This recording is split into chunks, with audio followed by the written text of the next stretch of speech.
En este video vamos a resolver el problema número 1016 que corresponde al libro de física de Csikszentmihalyi volumen 1 de la 12ª edición.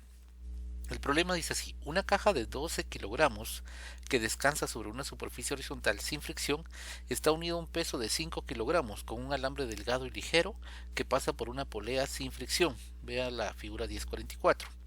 Acá tenemos nosotros la figura 1044, donde vemos que está el bloque de 12 kilogramos sobre una mesa horizontal. Se supone que aquí no hay fricción.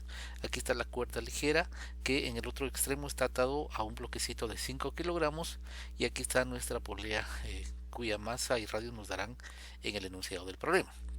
Dice que la polea tiene la forma de un disco sólido uniforme con masa de 2 kilogramos y un diámetro de 0.500 metros. Después de que el sistema se libera, calcule, inciso A, la tensión en el alambre en ambos lados de la polea, y B, la aceleración de la caja, y C, las componentes horizontal y vertical de la fuerza que el eje ejerce sobre la polea. En este caso entonces están hablando de este eje. Entonces vamos a analizar cada uno de los objetos acá. Comencemos primero con el bloquecito de 12 kilogramos. Aquí sabemos que en este caso el bloquecito está sobre una superficie horizontal que carece de fricción, y entonces aquí podemos observar cuál es el diagrama de cuerpo libre para ese bloquecito. Tenemos hacia arriba una fuerza normal N1, el peso del bloquecito M1G, y hacia la derecha una tensión T1, y el sistema va a acelerar hacia la derecha. Entonces vamos a elegir el eje X positivo hacia la derecha y el eje Y positivo hacia arriba. Como aquí en este caso no existe fuerza de fricción, no nos interesa saber cuánto vale la normal, únicamente vamos a aplicar la sumatoria de fuerzas en X. Entonces vamos a escribir acá sumatoria de fuerzas en X. Esto va a ser igual a la masa 1 multiplicada por su aceleración. En este caso horizontalmente, como dijimos, únicamente tenemos la tensión cuya componente en X es horizontal, y esto va a ser igual a la masa 1, que sabemos que es de 12 kilogramos, y esto multiplicado por la aceleración. Esta va a ser nuestra ecuación número 1. Entonces la vamos acá a subrayar para que nos quede acá indicada para utilizarla más tarde. Ahora, aquí tenemos el bloquecito que está colgando, el de 5 kilogramos. En este caso, este bloquecito estaría acelerándose hacia abajo, y sobre ese bloquecito estarían actuando la tensión T2 hacia arriba y su peso M2G hacia abajo. Como la aceleración del bloquecito va hacia abajo, pues vamos a considerar positiva la dirección hacia abajo. Entonces, en este caso, nosotros tendríamos lo siguiente: al hacer la sumatoria de fuerzas en Y igual a masa por aceleración en Y, tendríamos entonces M2G menos la tensión 2 es igual a la masa 2 por la aceleración. La masa 2 es de 5 kilogramos, lo multiplicamos por la aceleración de la gravedad, 9.80 menos la tensión 2.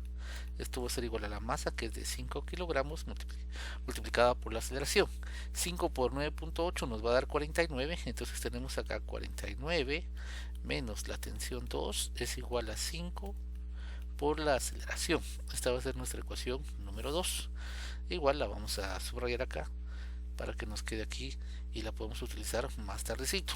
Recordemos que en este caso, como se trata de una cuerda que es inextensible, entonces la aceleración en magnitud de este bloquecito y de este bloquecito van a ser exactamente iguales, y dado que la cuerda se supone que no resbala sobre la polea, entonces la aceleración tangencial de cualquier punto sobre la polea va a ser igual en magnitud a la aceleración lineal de cualquiera de estos dos bloquecitos. Eso sabemos que significa entonces que nosotros podemos relacionar la aceleración lineal de este bloquecito o de este bloquecito con la aceleración angular alfa de esta polea, mediante la relación A es igual a alfa por R.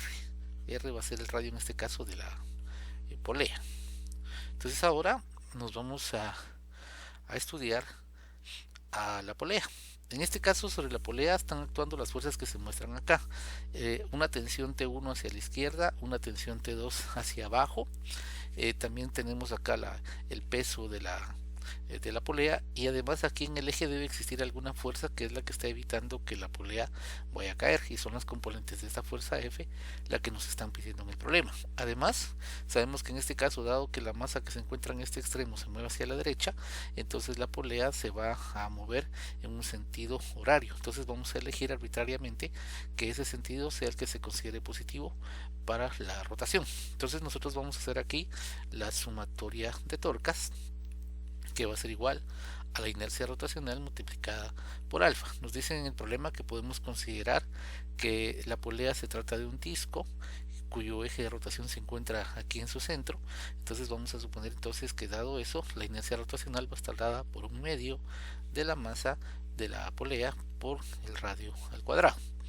En este caso vemos que la tensión T sub 2 estaría provocando una torca que haría que esta polea girara en el sentido que estamos considerando positivo, mientras que la tensión T1 provocaría una torca que estaría haciendo tender, si solamente ella actuara, a que esta polea girara en sentido antihorario, es decir, en el sentido negativo. Por otro lado, el peso y la fuerza F que está ejerciendo el eje de rotación, como están pasando justamente por el eje de rotación, las torcas de ambas vale 0. Entonces, en este caso nos quedaría lo siguiente.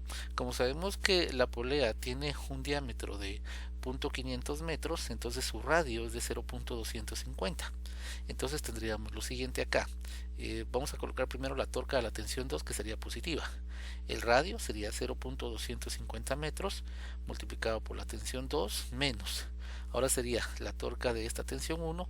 Nuevamente el radio sería 0.250 y esto multiplicado por T1, y esto va a ser igual a un medio de la masa. La masa de la polea es de 2 kilogramos, su radio es de 0.250, esto elevado al cuadrado, y la aceleración angular alfa, pues sabemos que se relaciona con la aceleración A de las masitas que se encuentran acá mediante la relación alfa es igual a A partido R.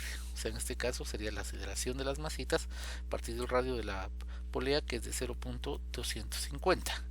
En este caso entonces vemos que aquí podríamos cancelar un factor 0.250 con este, luego nos va a quedar con un factor común 0.250 tanto aquí como acá como acá.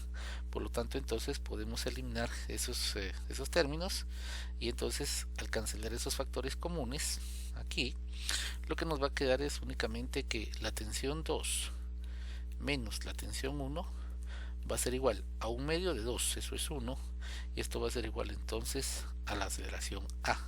Esta va a ser nuestra ecuación número 3. Igual la vamos aquí a resaltar.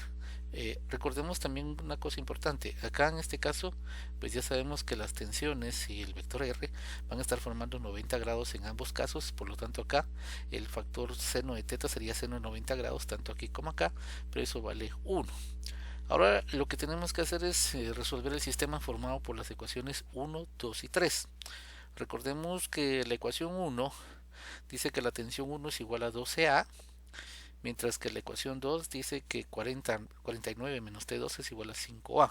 Entonces vamos a copiar esas ecuaciones aquí. La ecuación 1, recordemos que decía tensión 1 es igual a 12A, mientras que la ecuación número 2 decía que 49 menos la tensión 2 es igual a 5 por A. Entonces lo que vamos a hacer es sencillo. Vamos a sustituir la expresión para T1 de la ecuación 1, 12A, en la ecuación número 3, y despejamos de acá la tensión 2, que sería 49 menos 5A, y la sustituimos también en la ecuación número 3. Entonces al hacer eso vamos a obtener lo siguiente. T2, recordemos que T2 de la ecuación 2 va a ser igual a 49 menos 5A. Entonces aquí tendríamos 49 menos 5A. Entonces recordemos acá, esto es la tensión 2. Ahora le vamos a restar la tensión 1, que de acuerdo a la ecuación 1 es 12A. Entonces aquí tendríamos 12 por A, y esto va a ser igual a A. Entonces si de acá nosotros, bueno, vamos a recordar acá primero que esto es T1. Si nosotros venimos acá, vamos a subrayar correctamente aquí, esto sería tensión 1. Si de acá nosotros vemos que únicamente aparece como incógnita la aceleración A, entonces podemos fácilmente despejar, y de aquí obtenemos que la aceleración en este caso va a ser de 2.72 metros sobre segundo al cuadrado. Entonces aquí ya tenemos cuál es el valor de la aceleración en este caso para este sistema. Ya conociendo el valor de la aceleración es fácil encontrar los valores de las tensiones. Por ejemplo, de la ecuación 1 sabemos que la tensión 1 va a ser 12 por A. Entonces utilizamos esa ecuación, la ecuación 1, y tendríamos que la tensión 1 va a ser 12 por A, o sea 12 por 2.72, y eso nos va a dar 32.6 newton. Luego de la ecuación número 2, por ejemplo, podemos despejar la tensión 2, que ya sabemos que va a ser 49 menos 5A. Entonces, si sustituimos el valor de A como 2.72, la tensión 2 sería 49 menos 5 por 2.72, y al hacer eso obtenemos entonces que la tensión, en este caso, nos va a dar 35.3 newton. Entonces aquí ya tenemos los valores para las tensiones 1 y 2, y así también para la aceleración. Ahora aquí podemos observar que, tal como esperábamos, la tensión 2 debe ser mayor en magnitud que la tensión 1 para poder provocar una torca que dé como resultado un movimiento en el sentido horario. De acá recordemos entonces lo que hemos dicho en algunas ocasiones anteriores, que cuando la polea tiene una inercia rotacional, ya el papel no va a ser como el que se jugaba en la física 1, en la física translacional, donde la polea lo único que hacía era cambiar la dirección de las tensiones. Ahora, como vemos acá, las tensiones ya no van a ser iguales en magnitud, y eso es nuevamente debido a que hay una inercia rotacional, lo que hace entonces que en esta parte, cuando nosotros colocamos la suma de las tensiones, pues esto no sea igual a 0, sino que sea distinto de 0. Si esto fuera igual a 0, entonces acá se cancelarían los radios y nos quedaría T1 igual a T2, las magnitudes siendo iguales. Ahora, por último, en el problema nos piden las reacciones aquí en el eje de rotación. Entonces vemos que aquí debe haber una reacción horizontal hacia la derecha para que equilibre a esta tensión T1 y evitar que la polea se mueva horizontalmente. En este caso, si no existiera este eje, pues esta tensión 1 tendería a jalar a la polea y esta se movería hacia la izquierda. También vemos que verticalmente hay dos fuerzas que están actuando sobre la polea, su peso y la tensión 2 que ejerce la cuerda que está acá. Necesitamos entonces una componente vertical hacia arriba que equilibre a esas dos y evite que la polea caiga. Entonces lo que vamos a hacer es encontrar cuánto vale la componente en X de la tensión, simplemente igualándola, perdón, la componente en X, mejor dicho, de la fuerza F, simplemente igualándola a la tensión 1 en magnitud, y la componente en Y de esta fuerza debe ser igual a la suma de estas dos fuerzas para que se equilibren y dé como resultado una fuerza neta sobre la polea igual a 0. Entonces la componente en X en este caso de la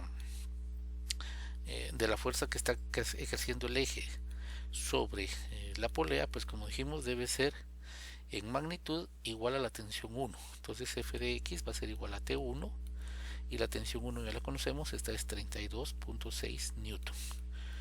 Por último, la componente en Y de la fuerza que está ejerciendo el eje, como dijimos acá, debe equilibrar a estas dos, o sea que debe ser igual a la suma de la masa de la polea multiplicada por la gravedad más la magnitud de la tensión 2. Recordemos que la polea tiene una masa de 2 kilogramos, entonces aquí tendríamos 2 por la gravedad, que es 9.8, y a esto le sumamos la tensión 2, que es de 35.3 newtons, y eso nos da como resultado finalmente 54.9 newton. Entonces aquí ya tenemos las componentes en X y en Y de la fuerza de reacción que está ejerciendo en este caso el eje de la polea sobre la misma. Y con esto finalizamos entonces este problema.